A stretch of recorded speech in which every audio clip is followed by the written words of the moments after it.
Rebel Force Radio presents Star Wars Cantina. Where are you going, Master? For a drink? Sorry about the mess. You will never find a more wretched hive of scum and villainy. We must be cautious.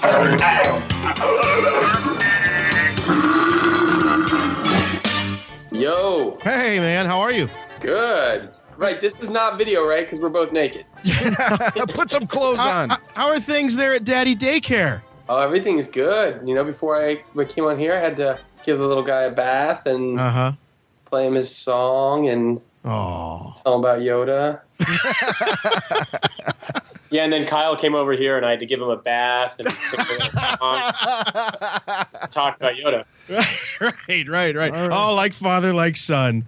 Yeah, they grow up so fast, guys. Well, Topher Grace, thank you for finally joining us here on Rebel Force Radio. It's a pleasure to have you on the show. Guys, I'm a huge fan. Thank you for having me. Oh, it's so awesome to have you on, especially now with this cool news that you've got a great new website called serialprize.com. Tell us what that's all about. It's about me never finding an avenue to be able to communicate with the audience. You know, I don't like Twitter or Instagram. I mean, I've been saying if I were smarter and funnier, Twitter would work for me. I could fit stuff into 140 characters. If I was better looking, Instagram would work for me. But for me, it's kind of like there are many different ways to communicate with the audience. You know, you could date someone publicly, or you could get arrested, or you could be a pitchman for like a product or something. But I didn't like any of those. So I decided I was going to start a website that just had, I was going to call it, can I swear on here? Yeah, go ahead. I can swear on here, right? I was going to call it shitilike.com. Mm-hmm. And then that was like taken. No joke. I don't know who took that. Isn't that what the whole internet is? Yeah, basically. That was a Firefly fan. Oh, wait, did I say that? Those guys are... No, I did Farscape, sorry. But I wanted to have a way to post just slightly meatier content and say, hey, this is a better example of who I am, and shoot that out to Twitter and Instagram and Facebook and say, come to the site if you want to see, you know, a little bit more stuff that I think is indicative of who I am than like, hey, you know, check out this omelet I just ordered, #yummy or whatever. Right. So I love the analogy, Topher, that I've read about. You said this is kind of like, you know, inviting people to your room. Like, oh, check this out, check that out. Yeah, the background is a messy kid's room. There's actually nothing that's in the room that exists. It's kind of like a weird meta room. Like all the videos are like movies that were inside of movies, or like the books are books from inside of movies or whatever. But like, I wanted it to be like this room, like how I grew up. You know, the room we all had when we watched Star Wars and you know, Saturday morning cartoons, and you know, the name comes from that kind of like, you got up in the morning, your parents are still asleep, you come downstairs, you put on the black and white TV that's in the kitchen, you know, and then you pour this great sugary cereal. You know, they don't really make that much anymore. And then out come, you know, couldn't get any better. And then out comes a little cereal prize. Just I didn't wait for that. I literally would stick my arm, I would get home from the supermarket, open it up, stick my whole arm in the box, fish around. Or I'd pull out the bag and look around for it and be like, oh, there it is. Now occasionally they would actually slide it in between the bag and the cardboard. You'd get lucky. They did that for sanitation reasons. They're like, arm deep in that stuff. Well, you guys were real polite. I used to just dump the whole box on the kitchen counter and pull the prize out and then just walk out of the room with a big mountain of sugary cereal. You know, Golden Grams or what did I eat? Sugar Smacks. Remember Sugar Smacks? Sugar Smacks. It's crazy. You guys, General Mills just sent me, like, I guess because I started the website, like 1,000 boxes of cereal. You guys, E.T. cereal here. Do you remember that? I do remember E.T. cereal. Do you remember someone on your show ate 3POs live? Yeah, we did have a guy E.T. Oh my God, live. how creepy. This is one of my big childhood memories. Was I cut out the Luke mask, which is just like a human face. Right. It wasn't the 3PO face or the Darth Vader. Right. Just a human face and wore it around. I mean, it looked like the Visitors or something. Yeah, that's right. They did the mask things, and they didn't stop at like droids and and stormtroopers or Vader or whatever. They had the human faces, and they actually wanted you to cut out the eyes. It was creepy. It was really creepy. But yeah, we had a guy that ate a bowl of 3POs, like 20, what is that, 20 some years old cereal. This is our friend Sheldon. He found this old box. I don't know if he found it in an old closet or what, but it was a 25-year-old box of cereal. He ate it during the show. I still remember what those taste like. I think the same factory that made those made that Batman cereal, which I also... They made like movie cereals. Right, that's all they did. The Batman cereal, I remember that. But Topher, I have yet to find, a lot of times you can find a cereal that tastes like another cereal. Because like you say, it's made, I've never found anything that tastes like C-3POs or that Batman cereal since. So like, what was that made of? If this website blows up, that is like, will be my only job. Like get 3POs put back in production. I know what you mean. I can still taste it. I hate it. It wasn't rice. It wasn't corn. It was something in the middle. Something in between. It probably wasn't food. Right, that's why they don't make it anymore. We're going to get Daughter of Kenobios. Oh, you went there. You went there. I'm just kidding. Who knows what the plot is? I do have to point out, I'm looking at the, I love this this graphic, Topher, that you have that's sort of the background of the site. And I don't know if this image is available somewhere on the site by itself, because there's so much. Go all the way down to the proof of purchase. It clears out the site, and you can just look at the background. Oh, beautiful, excellent. Yeah, but I got to point out that you've got the poster of Ghostbusters 3, and of course, we're all very saddened by the seemingly sudden passing of Harold Ramis. Yeah, he was a huge comedy idol of mine. I actually met him once. For a movie that didn't get made, but I had to fly to Chicago. I was on my way somewhere. I said, "Oh my God, I'll stop in Chicago to meet him." And we spent like a whole afternoon together. He's a really terrific. I mean, besides all the genius things that people are saying about him, it was like, he lived in Chicago, and I think he was really close with his family. He talked about him a lot. And then I kind of said, "Why not New York or LA?" He said the greatest thing to me. He said, it's because those cities are all full of finalists. Like everyone's a finalist. You know what I mean? Like he's like, I want to live in Chicago. Like I'm happy here. Right. A nice person.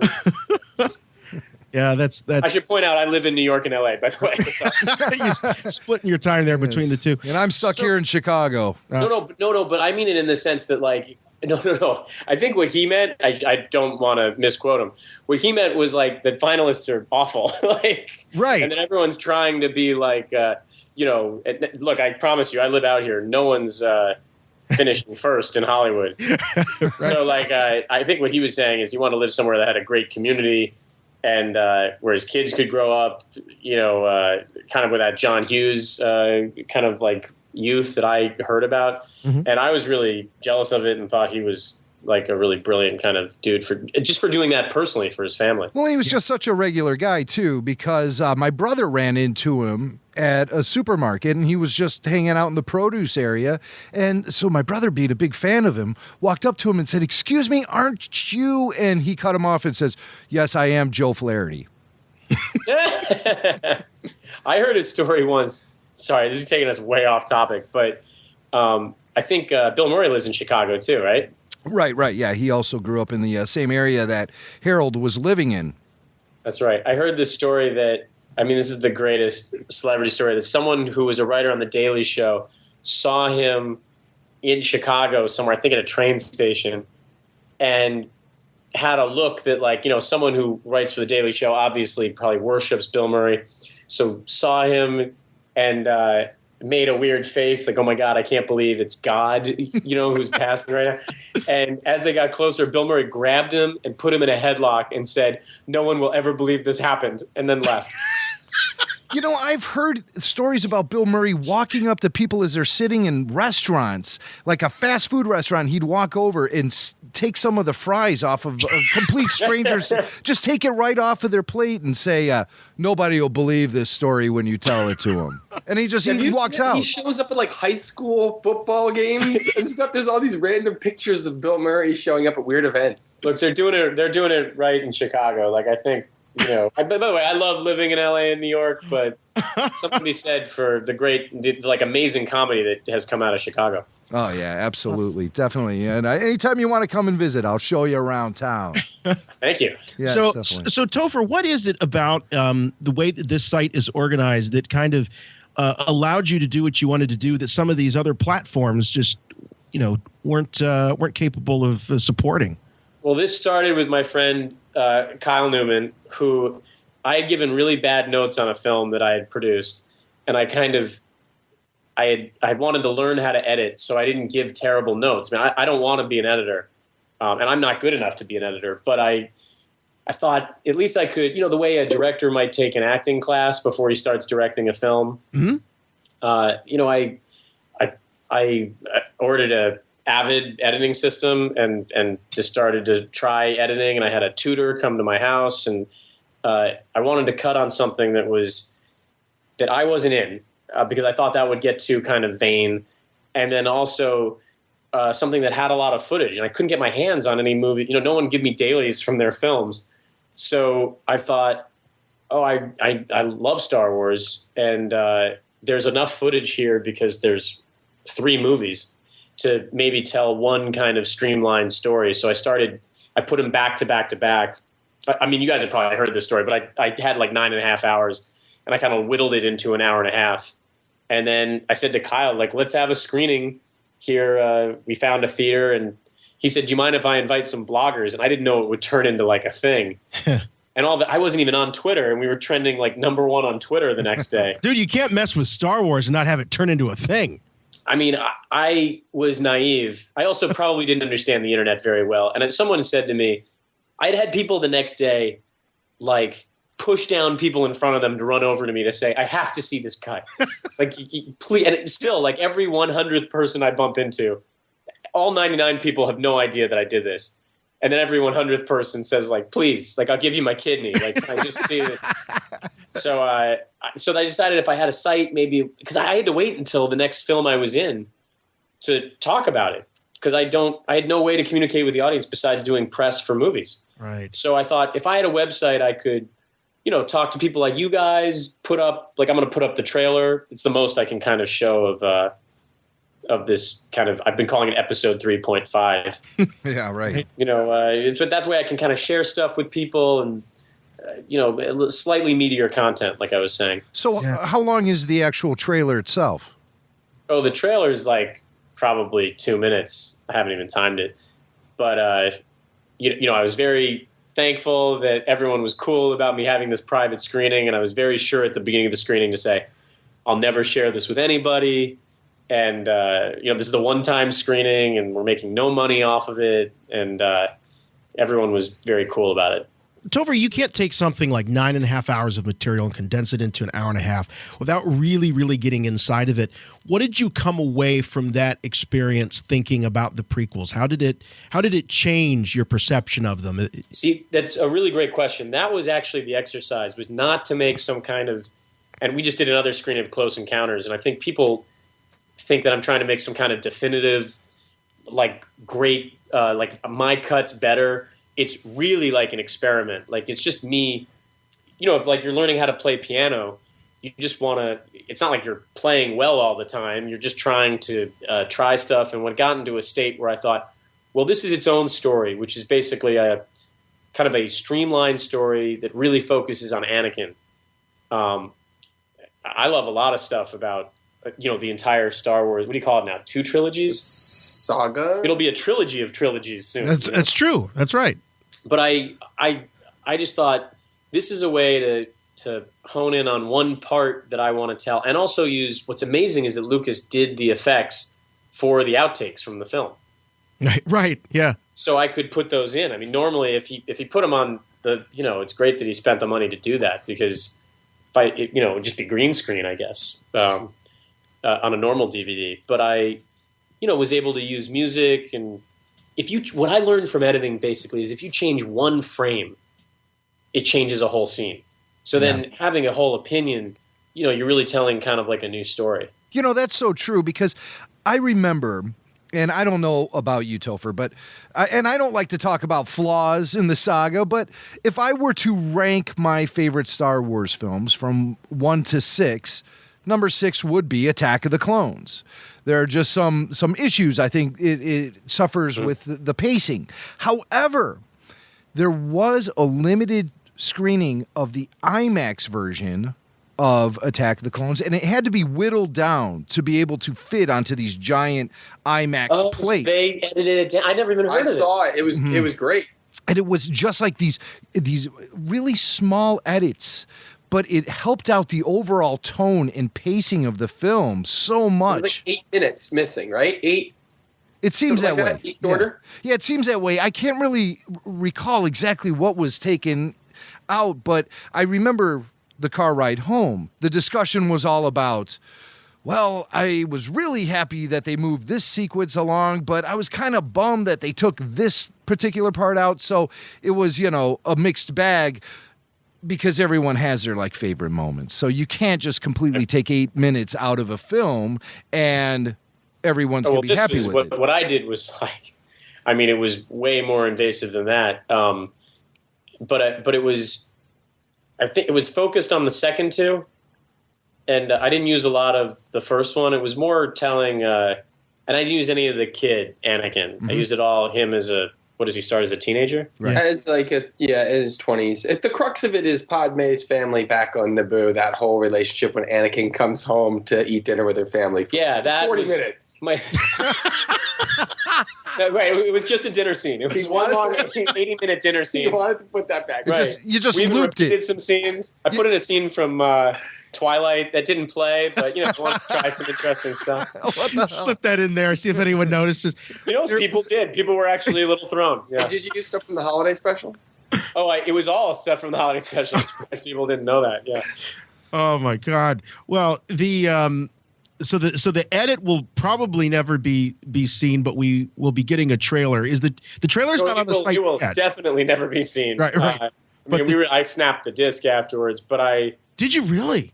What the trailer was I didn't want to. The point wasn't to make money, or it was to see something I'd tried with a crowd, because you got to see how a crowd kind of reacts to different cuts, and I learned a lot from it, and I'd cut this trailer to show people that I sent out as like an Evite.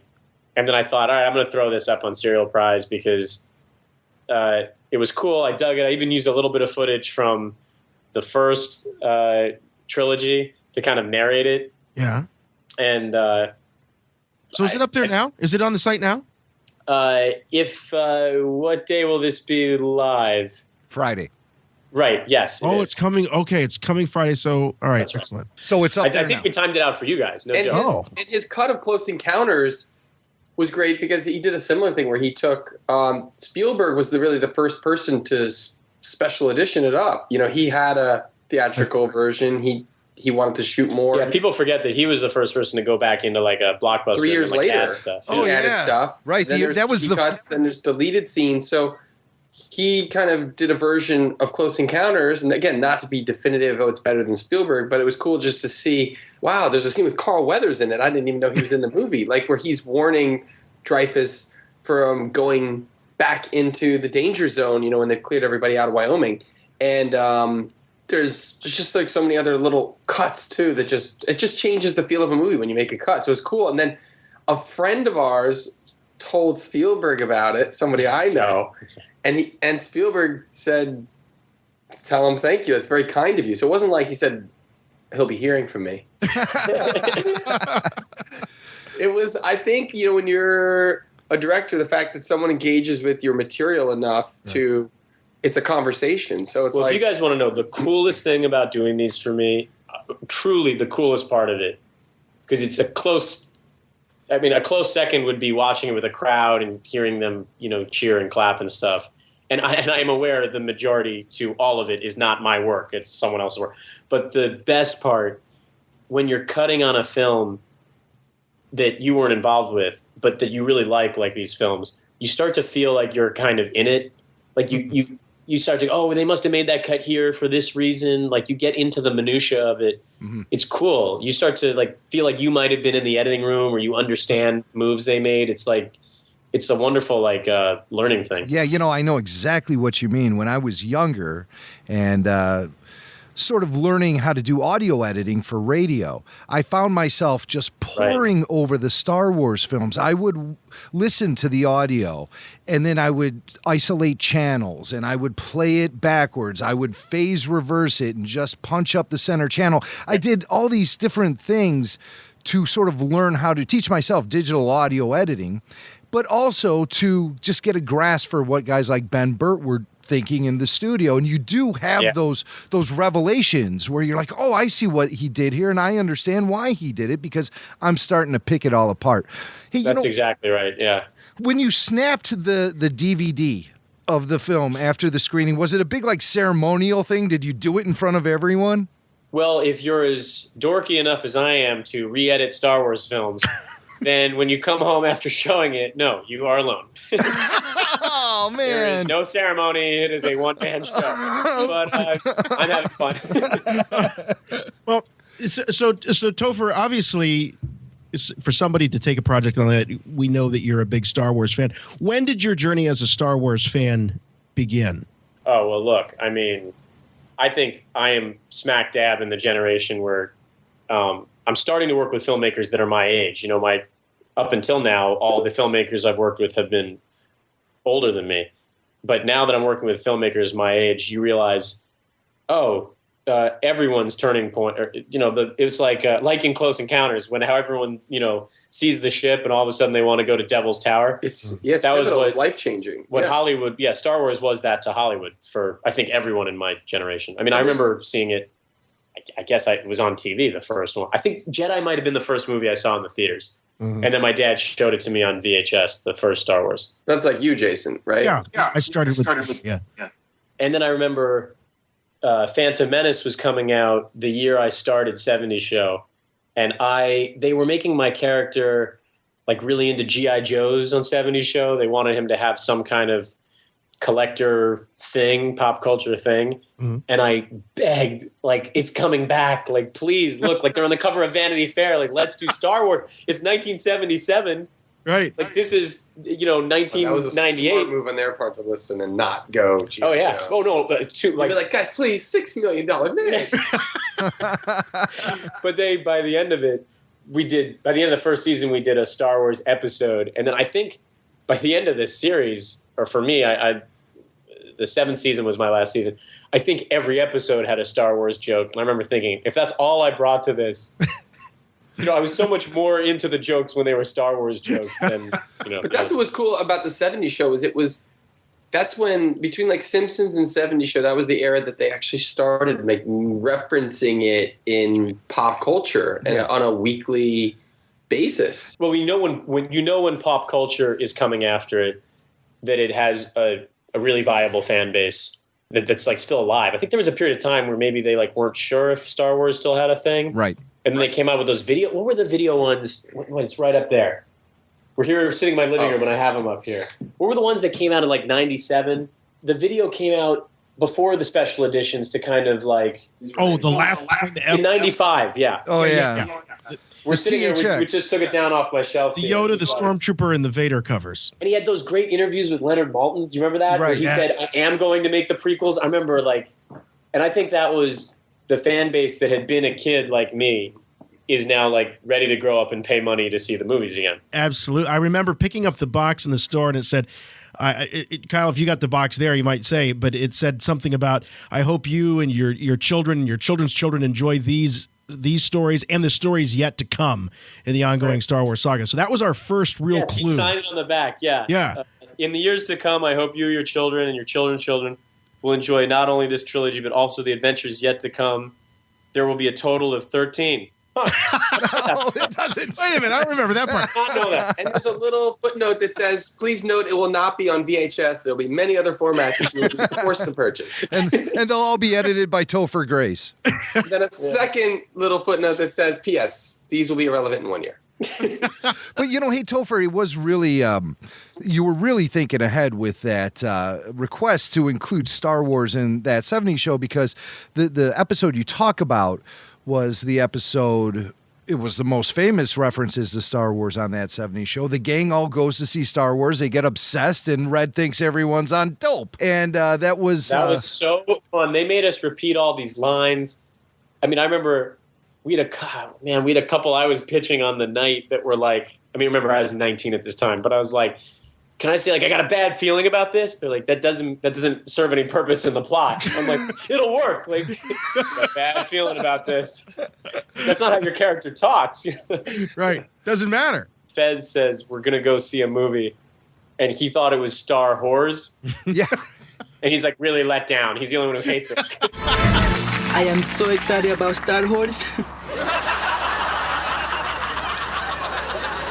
Fezzy, man, it's Star Wars. Screw that. There are no horrors. But, you guys were really kind of ahead of the curve there, because that episode debuted in March 99, just 2 months before The Phantom Menace hit the theaters, and it was really, Star Wars was everywhere. You guys were just right at the front of the curve on that. So it was a lot, great foresight from you to think in that direction. And then you'd see all the Star Wars flair happening in that 70s show, like Hyde would sit on the washing machine and he'd pick up an X-Wing fighter, an old Kenner X-Wing fighter, and just play with it while he's delivering the dialogue. Man, you know what? I'm going to get someone in trouble, but this used to kill me. The props guy, I'm so glad I can say this publicly. The props person, who I won't name, would bring in the action figures from like 98 or 99. And I'd say like, oh, this isn't right, man. And he'd go, there were those muscular 95 ones. Oh, it used to kill me. I think he'd say, yeah, it was those really muscular ones. And I go, man, this is not right. So in a couple of those episodes, that's what we have. And I just got I think he was friends with Carrie Fisher. So he'd say, dude, I think I know what I'm talking about. I'd say, I'm sorry, like your buddies. I just got back from Toys R Us. Dude, Carrie Fisher doesn't know what you're talking about. I mean, somewhere on the internet, someone has said like that action figure is not from the 70s, and it kills me. Oh my God! More because of Star Wars than because of the 70s. Just recently there was an episode of The Goldbergs on ABC, which is supposed to be based in the 80s, and the characters go into a video store, like a Blockbuster or whatever, and there you see in the corner is a cutout of R2 and 3PO, except it's from the Star Wars Clone Wars animated show that just that's going to have season 6 this year. So Adam was angry about. He commented on that on Facebook. He was very angry that they couldn't find other cardboard props. Well, these people are like, well, who's going to notice? Right. No, Adam. Why noticed. do it? I mean, that's the whole point of it. You know what's coming up on the Goldbergs? There's a Star Wars thing coming. So I saw a picture of, so I think people will really like it. I think it's a big deal. So it's Goonies and Star Wars coming up on the Goldbergs. So your buddy is producer of that show. Well, Adam Goldberg. Hey guys, I don't know him. You know what? I don't know him, and I hate that. He doesn't know him. No, Adam Goldberg is who is one of the co-writers of Fanboys. Right. So the Goldbergs is his family. It's his life growing up in Philly. By the way, I do like it. It's a really funny show. I just don't, if you're going to do the cardboard cutouts, you got to keep it real. I agree. I'm let down by Adam. So you're saying that we're going to get a Goonies reference too? No, when I was doing Fanboys, I was ruthless about things had to be from the right era. It wouldn't be like, let's just fill up space with something if it's the wrong action figure from the wrong time period. And there's a few things with props and master replicas and stuff that didn't exist then. So, but that bugged me to no end. But at a certain point, you got to be like, all right, we just have to shoot. Who's going to notice? You have to just do it fast. It's in the background. But it was one of those things. I was like, wait, I got to stop. I'm spending too much time on authenticity of what prop replica was around. I just had a thought. And this is just one of those crazy things that flash in your mind. But you remember the original V miniseries before it became a weekly series? Yes. And there's a scene like the one in the 80s with the lizard people. Yeah, right, exactly. And there's a scene where the kids are playing with visitor action figures. I always wanted those. Yeah, but they're repainted Star Wars figures. Yeah, is what they are. So if you check it out. Well, they had the V. Didn't they have the little space shuttle in it? Mm-hmm. Yeah. that wasn't a repainted Star Wars, but the action That was not. Yeah, but the action figures were repainted Star Wars figures. Oh, it's so cool. And I was one of the little masks that come off. Right. You got the lizard man underneath. That company needs to make those, the company that's making those 3 3/4 inch figures that never existed. They're making Funko. Yeah, they got to do V. So Topher, this, you were mentioning that in another interview that this is not just original content, but a lot of it is aggregated stuff that comes your way and you throw it up there. But some of it obviously is original stuff. I mean, do you just kind of do that as you're going along in your career, or do you take time off and say, hey, I'm going to just make some videos? How does that work? How does your production schedule work? Yeah, well, basically, yes, when I'm off and I'm bored and I have time, which is not now, I'm actually starting a movie. But I did have a month off, and I said, okay, I'm going to launch this website. And I did an animated, kind of for the beginning of it, I did an animated, you know how like the Partridge Family had like Partridge Family in the Future, which is an animated show? Right. Or Happy Days had like Happy Days with time travel. Like, there was a dog. There was always like, there was a dog that was friends with a Fonz. In the future. So we did a spin-off of 70's show, which is the credit sequence that was called Fez and Friends. Like, we don't even have big parts. It's just about Fez. And he has a dino buddy, and we're living back in the prehistoric era. It made no sense. Oh, classic Hanna-Barbera. Yeah, so I worked with an animating place, and I said, I have this idea, and they did an amazing job. And it's called Oddbot. Oh, by the way, the official story is it was a real thing. It looks like it's pulled off a VHS cassette, like a holiday special type quality. Where there's like the lines. But they did a great job. I think when the press came out, when it launched 2 weeks ago or something, I said to everyone, "Oh no, that was a pilot we had to do," and it never went past pilot phase, but that was part of our contract. Well, we got the whole cast to do voices and stuff. It was cool. So yeah, when I have free time, I want to do. It's not all going to be self-referential stuff like that, but I want to do fun videos. I've done stuff for Funny or Die, and I thought, why can't I do that, on my own site? He cut the Boogie Nights. You want to explain that one? Oh, yeah. Pretty good. I cut do you guys know Boogie Nights, that movie? Oh, yeah.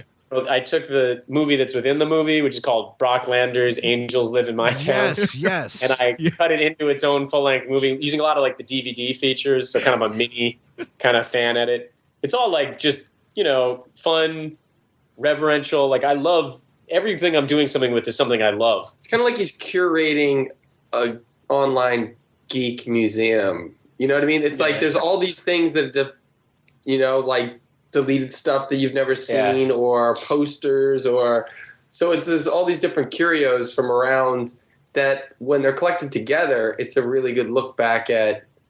And then, by the way, when I'm doing the movie, I'm doing a lot of filming during this movie behind the scenes. So when that movie comes out, I'm going to release that. So it's kind of 80%, stuff I want to share with people that's already out there, and it's kind of 20% my stuff. Right. There's a sex tape too. That'll be leave your relationship out of it. It's very short, so don't. That's like 30 seconds. 40 so, seconds. well, that's a trailer. That's very cool. It's serialprize.com. Go there now. You can see the trailer that Topher cut together for the Star Wars prequels. Yeah, I wish I could share more, but I think that's the most I'll ever be able to kind of put out there. Well, that's cool. But I wish everyone had seen it. If I can, before we let you go, I have one more question about that 70's show. And it was another great Star Wars reference that actually featured an actor from the original Star Wars film. You shot a sequence with Billy D. Williams. What was that like? All right, I'm going to tell you guys the whole story. The first part is that a couple weeks earlier, I saw Mark Hamill in the crowd. And I went nuts. I mean, I was like, I can't believe this guy's here. And I had outed him to the crowd. No one knew he was there. I felt so like, I hate when people do that to me. I'm walking down the street, someone wearing a hat or something, someone points me out, and this guy, I saw Luke Skywalker. I think we had a Star Wars joke in the show that night. His daughter was a fan or something, so she came. I point him out. I think I went up and I started bowing down to him. You know how Wayne Garth used to. And then everyone was like, "Oh my God, Luke Skywalker's in the audience." Then I felt terrible. So we had asked him to do that. I think maybe written it for him. And he was doing a show on Broadway. He's a, great stage actor. So then we thought, how do we, such a funny idea. It was basically the person who's giving me marriage counseling with my wife turns out to be a bigger Star Wars fan than me. We thought if it was someone in the movie, it would just be, from the movies, it'd be amazing. Yeah. So Billy D came on, and like, by the way, the relationship that I had to Billy D in Star Wars, and that Laura Prepon, who played my wife-to-be on the show, was the same as our characters, which is she could have cared less. But I think Laura has like seen the movies, maybe. Like I'm sitting there, like just all I'm asking him questions. He does, he was so kind to sit there and take a bunch of Star Wars questions for me. But he was in that Lego movie, by the way. Did you see that? That's the greatest cameo. Yes, that is a great one. And something tells me that you sitting across the desk from Billy D. Williams is not unlike Kyle on the set with Samuel L. Jackson. Oh, by the way, I went when Samuel L. Jackson. I visited Kyle in Atlanta. And it was like that, except I mean, when you're employing the guy, he was psyched. He was amazing. I mean, at first when we started talking about doing it, I was like, oh my God, this guy's a legend between Nick Fury and Mace Windu and Pulp Fiction and everything he's done. But there's always that point once you start working with someone. And I've been fortunate to work with a lot of people that, were a big part of my childhood. There's in Families, we had like Carrie Fisher and William Shatner and Billy D. And, in this, getting to work with Sam, who's like a Star Wars icon. But once you're in that work rhythm, you just forget about that. You're just talking and, there's a real good rapport and you're just getting the day's work done and you're having fun doing it. And Topher came down, it was great. And he might be in it in an Easter egg somewhere. Hang on, can you? Oh, yeah. He was pretty cool. He knew I was a big Star Wars fan because we talked about it a few times. I encouraged him to fight for his spin-off movie. And I told him about why he's definitely not dead and how he could totally be alive. I think I gave him some encouragement there. I'm sorry, that guy's dead. Jedis have had limbs chopped off before. Yeah, but that guy, like, he got it all. But Anakin's, he's surfing down. He just jumps out of a moving speeder and says, I'm going to land onto this one. He could fall a million feet. I think but I think just the Sith lightning alone was enough to wipe him out. Much less use it to throw him out the building. He reflected the Sith lightning right back on Sidious, and he just took it like a champ and survived and went on to rule the galaxy for how many more years? Yeah, Kyle will be directing that for Disney, by the way. The first. So he actually said he called up Lucasfilm and he got me some special items and he gave them to me on the last day, which was really cool. Aww. Purple bladed lightsaber? I didn't get a real working purple lightsaber. He keeps those for himself. I'm sure. Well, so wouldn't be surprised if he had something special from that set. He loves that character and he loves Star Wars. So it's always cool when you meet people that worked on the franchise that had a great experience, that love it, that are fans themselves. Because it is the greatest franchise, the greatest saga, and everyone wants to be a part of it, even people that used to be in it. You told me that, Ewan McGregor was like talking about why isn't he back in it? Everyone's talking about how they get back in it. Natalie Portman had a comment the other day about bummed that she wasn't going to be able to work with JJ because her character's dead. I think people have a fondness for the saga. So yeah, I think it also, the time heals a lot of wounds, and so. I think that definitely has something to do with it. We're actually living in a time now where the prequels are nostalgic. That's crazy. Yeah, it is. It's hard to believe. It's hard to believe. That means I'm old. We're all old. Right. It's official. Right. We're all old. But well, Topher, this was a blast, man. Thank you so much for coming on the program. Thank you for having me, man. It's great to sit around and talk about stuff like this that I love. Well, it's our pleasure. And anytime you got something exciting going on, Serial Prize, and you want to talk to the Rebel Force Radio audience, we would be delighted to have you anytime. Yep. You got it. All right, thanks. And Kyle, thank you. Of course, guys. Good to chat as always. All right, now go tuck that baby in. All right. All right, gentlemen. Thank you all both very much. Take care. All right. Bye-bye. Bye. Bye. And then they go into this bar, and they're all these space creatures, and then someone makes the mistake of picking out Obi-Wan Kenobi, and then he takes out his lightsaber, and he goes whoosh, and he chops his arm right off, because it's a saber that's made out of light. Well, this doesn't sound like a nice movie. Now, The Way We Were, that's a nice movie. So, Eric, you're gonna get yourself some Star Wars pajamas now? Radio.